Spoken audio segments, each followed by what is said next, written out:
Good morning, and it definitely is morning today. We are mourning the loss of the highly decorated hip hop group, the Migos. One of the members, Takeoff, was pronounced deceased, transitioned this morning with another senseless act of gun violence over a dice game. So I've been off of social media for a while now, and I have to take social media in doses for my peace of mind. But I did say going towards the holidays into the new year, I was going to get back online, but I had no idea I was going to be compelled to come back online um, based off of this behavior from our hip hop community as of late. Also, rest in peace, PNB Rock, rest in peace, Takeoff. So for those who don't know, last year I was certified as a diversity trainer. I was, working together to get a business model together to get things going.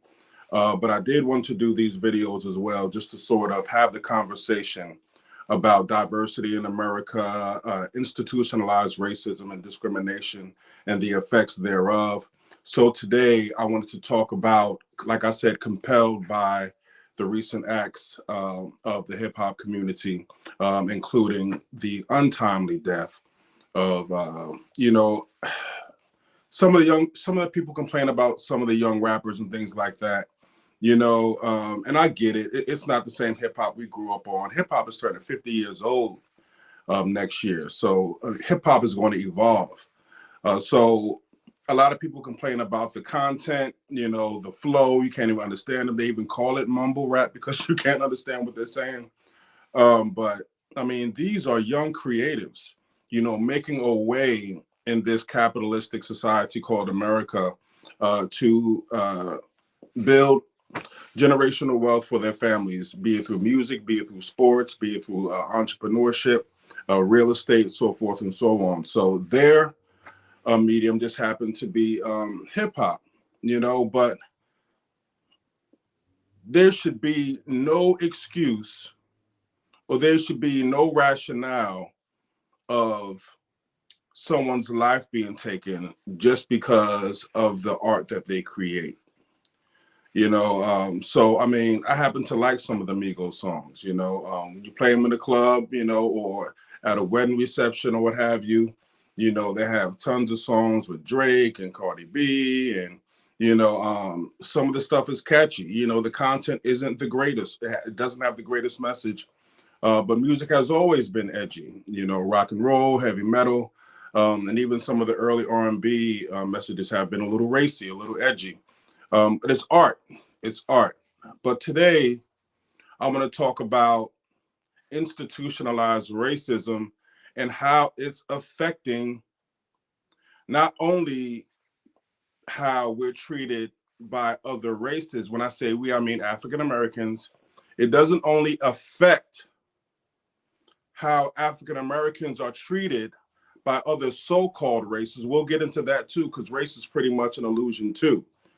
We'll get into that. Race was created around the 15th century, around the 14th, 15th century, due to, again, economics in this capitalist society. So there really is no race. So I'm using a race for layman's terms, lack of a better term. But I can't wait to get into that history too. But we're not only affected by other so-called races, racism also affects how we treat each other.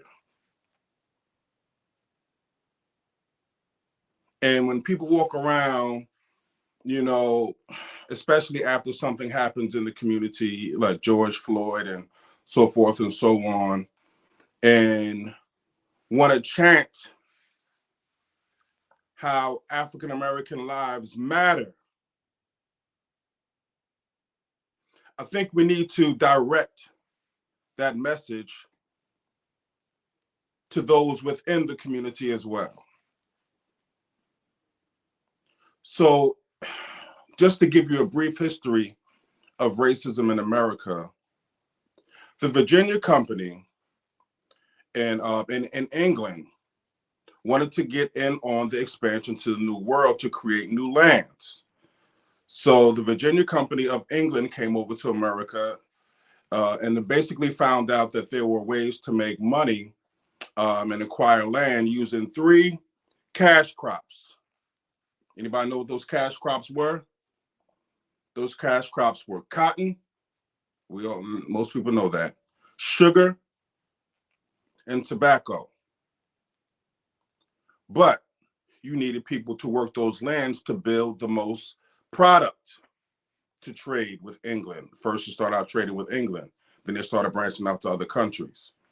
But the colonists in England were selling. It was a certain kind of tobacco that was created here.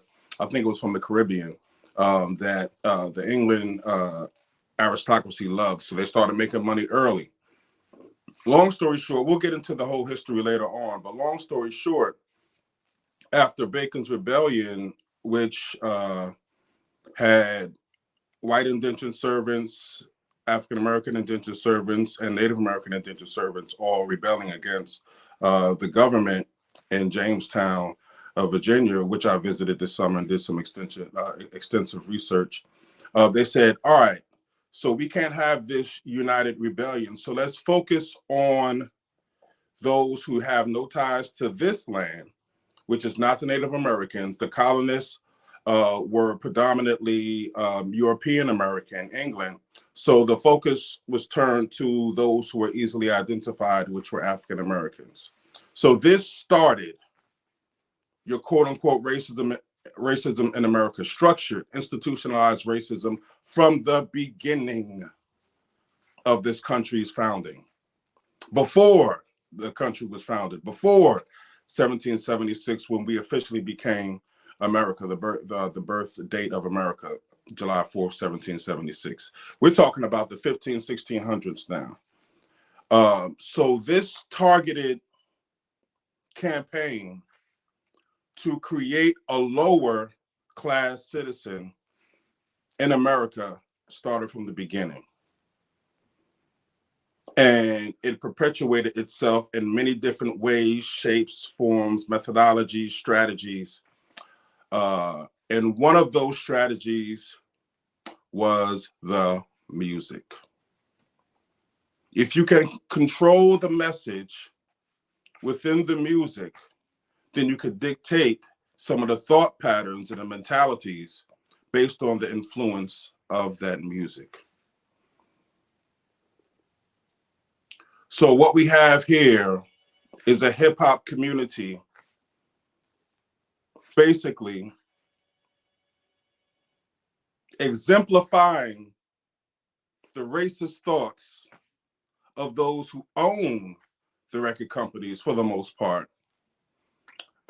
through the music to each other, creating these behaviors. So a lot of the things I say will evolve over time, and I may have some different thoughts and views as I learn, as I do my research, as I educate myself, as I learn and grow. But today, I'm willing to say that because of these influences, subliminal messages, outright messages in the music and pop culture and social media and the history books, so forth and so on, we have learned to be racist towards each other. And what you see with Takeoff, PNB Rock, FBG Duck, the list goes on and on and on. These young rappers killing themselves.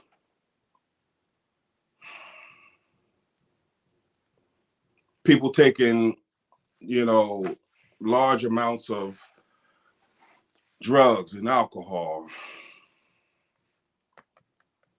How we treat ourselves is a direct consequence of this institutionalized racism that we are displaying towards each other. So this is very nuanced. You have discrimination on a corporate level, and America is a corporation. Don't get it confused. So we're talking about government, we're talking about education, we're talking about nonprofit down to for-profit corporations.